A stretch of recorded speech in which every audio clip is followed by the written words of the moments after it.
Join us for lively discussion about the A-State community. Each week, we'll meet with a variety of faculty, staff, and students to discuss all things Arkansas State University. Live from the ASU-TV studios in the School of Media and Journalism, this is A-State Connections.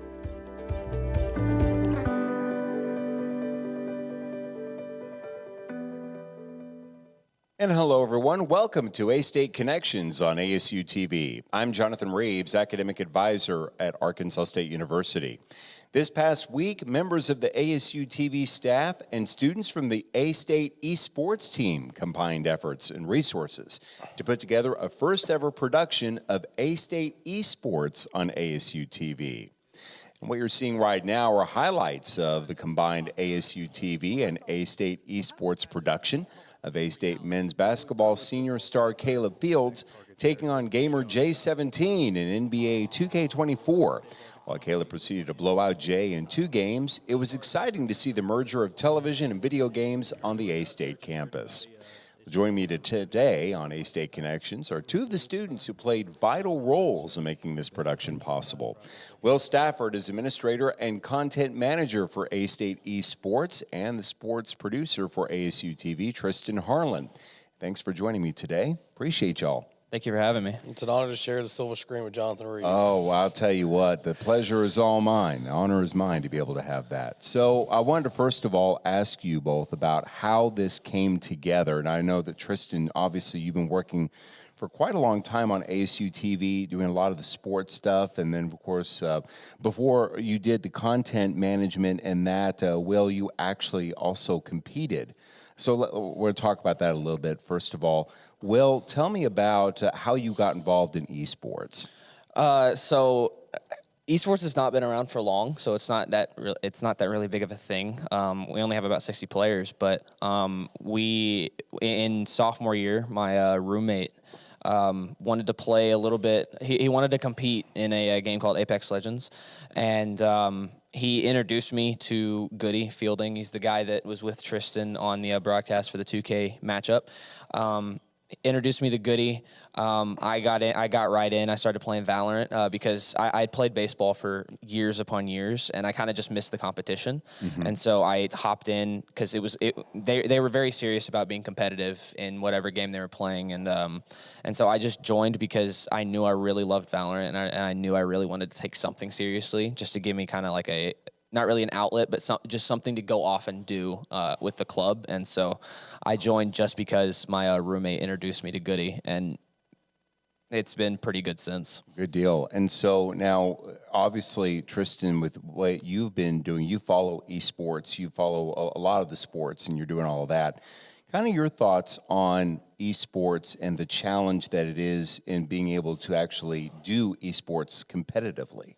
Yeah, so for starters, I've played video games with Will, just not for esports, but just for fun. Think about two-ish years now, yeah. I would say, playing, MLB The Show, NBA 2K, and stuff like that. But when we walked into the HQ, Mr. Sullivan and myself, I really was kind of immersed in kind of the atmosphere of it. Because, you hear for years, when you're younger, oh, you don't need to be playing video games. You need to be doing it outside, doing whatever. But now that it's such a serious deal and a competition, I think esports is, on the uprise at Arkansas State University. And I think going down the line, I would definitely say you could expect more of esports content on the program. Yeah, and that's one thing. When you were thinking about this, how did this come about, a way of you all kind of bringing this partnership together where we could put esports on ASU-TV? So we try our best to be really active on X or Twitter, whichever one you want to call it. We try our best to be really active on it. And so Goody, he's our director. I've mentioned him before, Fielding Goody Belk. Awesome dude.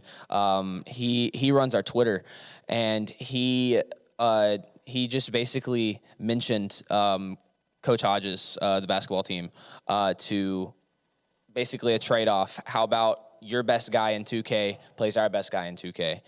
And we didn't really expect anything because we've tried this kind of thing with the football team. The football team is much more busy than, I guess, the basketball team is. So we didn't get a response from them. But then Coach Coach Butters, assistant coach on the basketball team, then responded to our little message. Caleb responded, Hodges responded, and we got it going. It all happened while they were, where were they for their tournament? Panama City Yeah, Beach. so they were in Panama City, and but Caleb was totally down to do it. So it was all just because of a Twitter interaction that we didn't really expect to go anywhere. And so when you knew this was going to happen, what were your thoughts? In all honesty, me and Goody were overwhelmed because we didn't expect to get as far as we did, because we've tried this kind of thing in the past and it's never worked out for us. But the moment that Caleb responded on Twitter, we were like, we actually have to make this thing happen.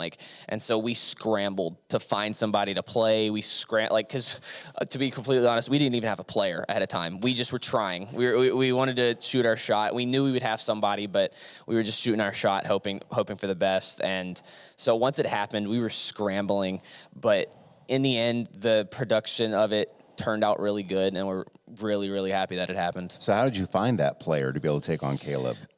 He's one of our Valorant players.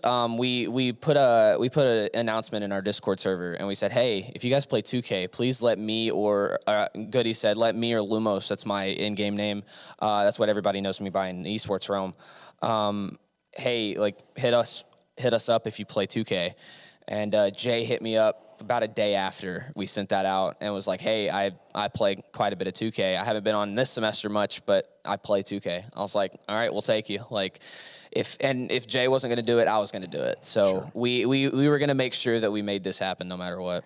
So, Tristan, you've had the opportunity to be able to call games. You've called on ESPN recently with baseball. How did that go? How did you enjoy that? So the ESPN Plus thing, it was... I will say this, it was a blessing to finally get the chance because, for the past 3 years, I've been saying, hey, I just want to call games. Hey, I just want to call games. Right. And luckily, through the mentorship of yourself and Mr. Sullivan and kind of helping me tune my skills a little bit, I was able to work a deal out with athletics to where I got that opportunity. And, growing up, I never was the biggest baseball guy. I mean... Cabot High School, the baseball team has been one of the more successful programs, and I always wanted to call games for them as well through our high school television program, but we never got the opportunity. And so when I got the chance to do it so that Brad Bobo could have a little bit of a break because he's been doing it forever. Right. I really told myself, hey, you may not know this as well as somebody else like an Andy Shatley or somebody, but if you go out and you give it 110% and you kind of remember what you've kind of learned and taught yourself from playing, like I mentioned earlier, MLB The Show, working for the Memphis Redbirds, now working with the Arkansas Travelers, I mean, you're going to make something out of it. And sure enough, when I did it, a lot of people were very surprised of how well I was able to cadence myself with that. So I would think that when you're doing play-by-play, that's a challenging thing to do for football, for basketball, and I would think probably even for baseball. I think one of the challenges about it is, as opposed to football and especially basketball, we've got constant movement going on all the time on the court. And football, there's, describing plays and all that stuff. Tell us about how it is with calling baseball, and were there challenges in calling baseball for you? So there's going to be challenges in pretty much anything you do in life. But I feel like with my connections that I made in high school with my friend named Braxton Ring, who played on the high school baseball team, another friend of mine, Braden Morse, who was actually a pitcher, who actually played collegiate baseball before he transferred here to pursue a media career. I feel like I kind of had some understanding of certain things. Of course, there's always going to be something I'm not too keen on that somebody else may be more knowledgeable on than I am. Mm-hmm. But once you kind of set it up and you kind of familiarize, I guess is the word I want to say, yourself with kind of how the game is ran and how everything rolls. Because, I mean, even before I called games for the past 2 years, I was doing graphics and replay for the ESPN Plus production of Arkansas State baseball. So I kind of knew going in what to expect, but I definitely feel like with those connections that I made in high school and just familiarizing myself with the game, talking to Brad Bobo, talking to Jerry Scott, talking to Mr. Sullivan, and, there's a long list of people that I could mention, but I really feel like that set me up for success. I really think you really hit something important about that. You had the behind-the-scenes aspect of kind of knowing what it was behind the scenes.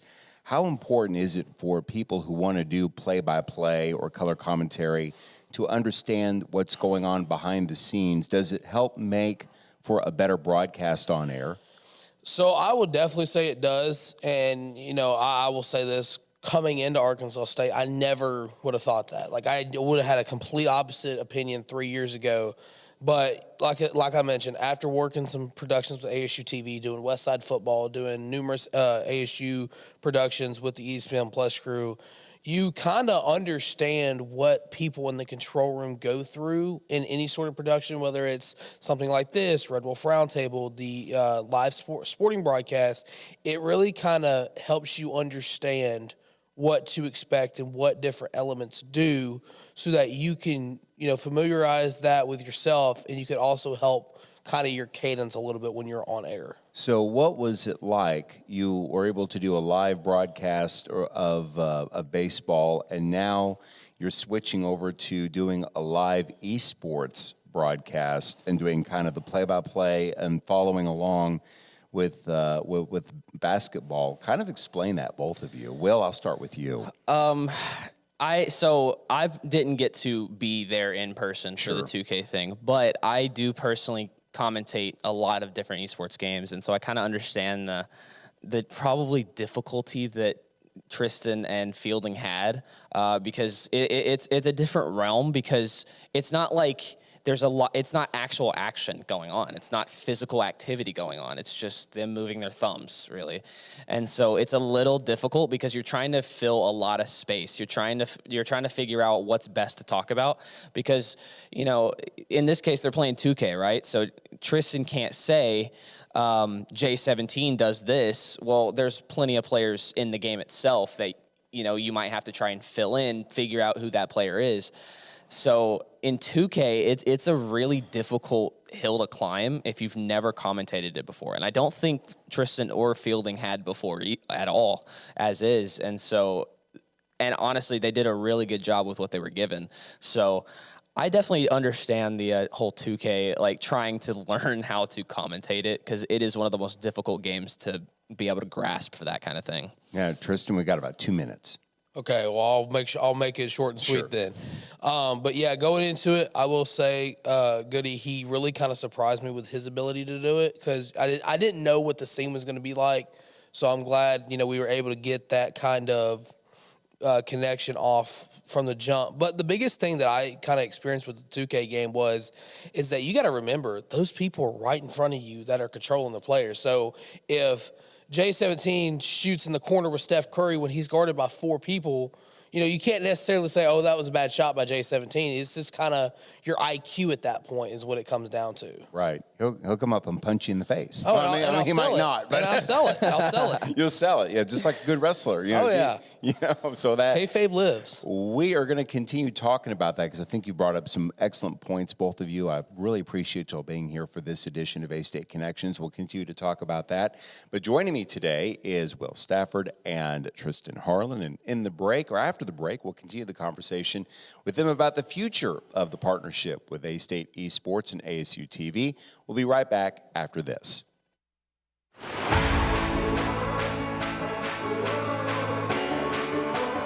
I think one of the things I learned at Arkansas State was life is 10% of what happens to you, 90% of how you respond to it, and that's just something that I live by. A-State is home, and they're going to treat you like you're a part of the family.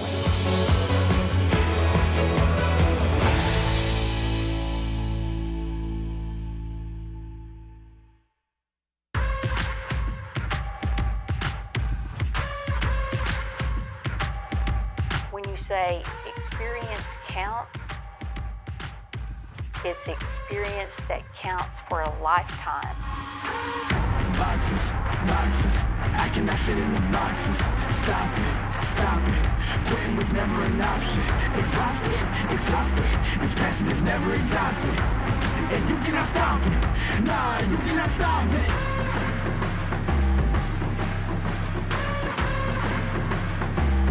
Quitting was never an option. And you cannot stop it, nah, you cannot stop it. Live from the ASU-TV studios in the School of Media and Journalism, this is A-State Connections.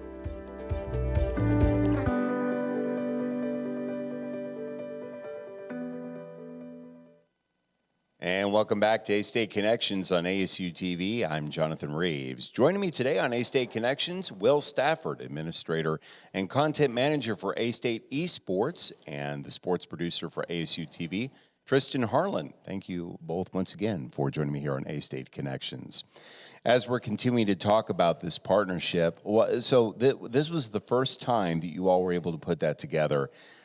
Tristan, your thoughts, and you were part of the live of the stream broadcast and all that. Your thoughts on doing that? So, just from an overall standpoint of the production itself, when going back to the tweet that Will was mentioning earlier, Sure. As soon as I saw it, I screenshotted it immediately and sent it to Mr. Sullivan. I was like, "Hey, what's the possibility that we can do this?" And he said, "Hey, take it away, Mr. Sports Producer. Get the job done." So immediately I texted Will and said, "Hey, not trying to, force our hand or whatever, but what's the possibility of ASU-TV getting involved?" And he said, "Bro, I'm going to text Goody right now. I think, we would love to have you guys out there." So we got there, set everything up. Of course, at every production, you're going to have your little hiccups here and there. You're able to get through those. But I was really taken away with just how professional and how stand-up-ish it was between Jay and Goody. Goody was Goody said straight up that he wanted Jay to win because that's, his teammate. Right. That's someone he's on the same team with, and it was fun to able to kind of banter back and forth. And I think the best thing about the production was not the game itself, but it was the ability that where if myself or Goody had a question for Caleb or Jay, we could just say, "Hey, Caleb, hey, Jay, what do you think about this?" And with the microphones they had attached to them, thanks to Mr. Sullivan, we were able to get that live commentary reaction from them. Boy, and that commentary there really can add a lot to the broadcast because you can kind of go off of all that for sure. Will, I wanted to ask you about that, your thoughts on this first one and then what the future could be for doing esports on ASU-TV. So as Tristan said, he hit me up because I was his connection to anything esports, and me and Goody jumped on the opportunity. We're always looking for really good ways to kind of get our name out there because we're still a pretty small club. We're not scholarship or nothing like that. We're just a club that streams all their games, and so we're trying our best to get any opportunity and to just jump on it. And so I knew what Fielding's response would be. I knew what Goody's response would be. But, I have to go through him. And so I texted him. I said, "Hey, I think this is a really, really good idea. We need to jump on this. This needs to be something we prioritize immediately." And so we ended up doing so. And it's a really big deal just because ASU-TV is the TV station here, and so the fact that we're able to kind of get our name across campus in a very, very quick way was so big for us because again we're just looking for any opportunity for a little more publicity. So how would you all work on scheduling future streams? How would something like that work, and how would you determine what would be good for broadcast? I think it depends on the game, but so we play under a league called NECC, and NECC has they have a game every single weekday. It's set up so I personally play Valorant. Valorant is every Monday. A game like Rocket League is every Friday. So they have set days every week. I definitely think it's possible in the future to do that, to not only stream games like that, but also I definitely think it's possible that we can reach out. We were actually talking to Caleb about having a Call of Duty kind of matchup because we do have an official Call of Duty team. We don't have an official 2K team, but we have an official Call of Duty team, and Caleb was all for the idea of that. So it's opportunities like the 2K matchup where we just want to be able to collab with other people outside of our space. Well, that's so cool that Caleb was willing to do that and, being able to combine sports. Yeah. Because it's not just combining, the ASU-TV and that, but you're literally, combining one sports team with another, being able to do something like that in competition. Well, I wanted to ask you this. So there's a lot of people who play games. Yeah. You know, there are a lot of gamers that are out there and that. But what is the significant difference between just sitting down and playing a game and doing it competitively for esports? Kind of explain that. So when you're at home, kind of sitting, just playing video games, you know, you're a lot of times just kind of doing it for leisure activity, kind of sitting back, relaxing, depending on what game you're playing. Sometimes it can get a little worse than that. But in our realm, it's much more competitive. It's purposely, it's supposed to feel like this could be your last game, if that makes any sense. So I joined esports because I was missing baseball. I missed the competitive nature of it. And fielding is the exact same way. He missed baseball competitively, and so he hopped in on the Rocket League team in 2019, and so or 2021 or something like that. So when it comes to competing in esports, we are able to sit down next to each other. We come up with game plans. We do what's called anti-stratting, which just basically means coming up with a strategy to go against the other team's strategy. We sit down, we VOD review, which would just be watching film in any other sport. It has a lot more major, like top 4 major sports, kind of that feeling when, you know, if you're just sitting down at home playing video games or whatever, you're not doing all that. You're just kind of hopping into a queue and just saying, all right, I'm just going to have some fun today. In esports, you're doing all the little details and you're doing everything you can to win. How much time? Because I imagine there's a huge time commitment to something like that. It depends. It depends on the person, but like our team that's playing for a 3rd consecutive championship on Monday, they're just coming up Monday. He puts in hours upon hours every semester. I mean, he has a match every Monday. They do scrimmages every. It's normally Tuesday or Wednesday, and then he watches film every Friday. He makes sure that he puts in a lot of effort in order to help his team because he's the captain, and so he's supposed to have all these strategies, things like that. So it depends on the person, but most of the time it is a big time commitment. And one of the things people may not think about is you're going to expect injuries when you play baseball, football, soccer, basketball, all those games. People may not think about that there's an injury component to that, but there is, you know, with eyes, with the thumbs, with hands. Kind of tell us about that and how esports competitors take care of themselves.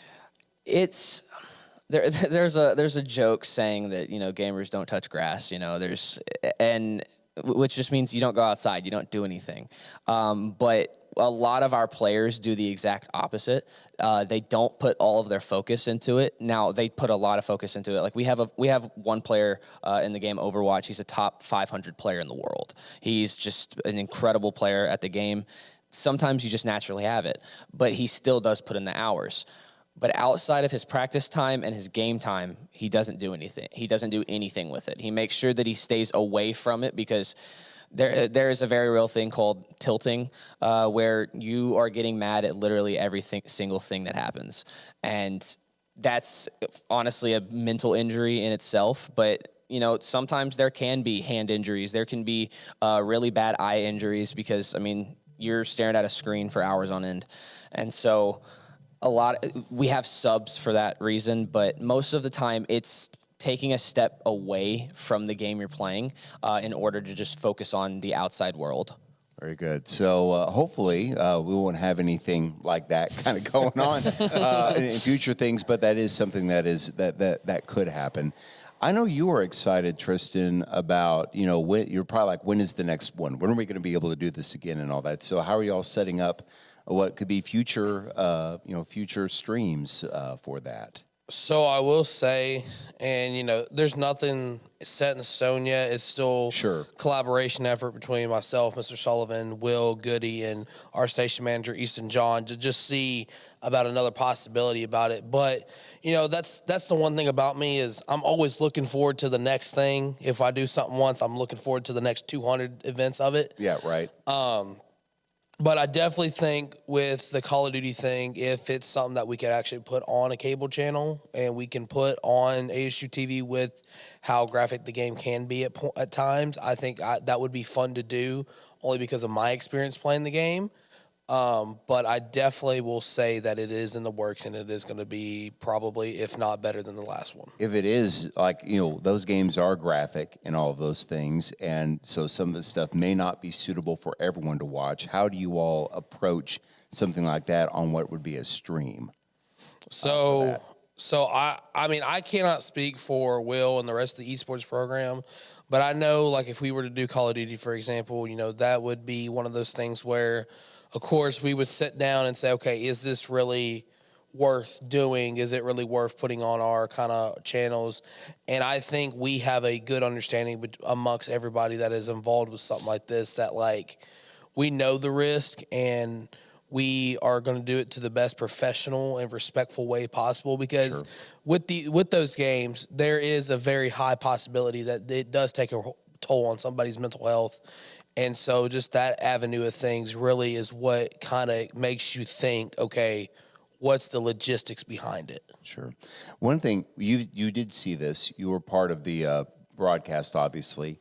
Did you get a new appreciation? I know you've always appreciated it, being able to see it, but to be on the commentary side, what was that appreciation part of seeing them actually doing it and being in the same area there, calling it for ASU-TV? So I will say, like, I don't know if it was just Jay had an off day against Caleb, or just Caleb is really good at the game of 2K. I'm sure it's probably it's probably a little bit of both, but I will say, like, you gotta take into account, and this is what kind of dawned on me after the fact, that athletes like Caleb, who's been here for 4 or 5 years, they're on the road the entire season. They have nothing to do on downtime when they're not at practice. So they're probably playing these games and getting better and better and better. And that's kind of the thing, when Will and I play for leisure, whether it's MLB The Show or NBA 2K, compared to 5 years ago, I'm a better MLB The Show player, I'm a better NBA 2K player. So I think from an appreciation standpoint, I'm just very appreciative of how much it went into and how good the production and broadcast actually went. Fantastic. Thank you both so much for being here. We really appreciate it. And that will do it for this edition of A-State Connections. I want to thank my guests, Will Stafford and Tristan Harlan, for being here today.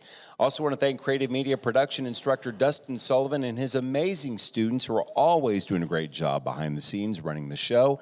Thanks to Jacob Keene and Timmy Arquette for their help on the show as well. Join us next week for another edition of A-State Connections on ASU-TV. Thanks for watching, and so long, everyone.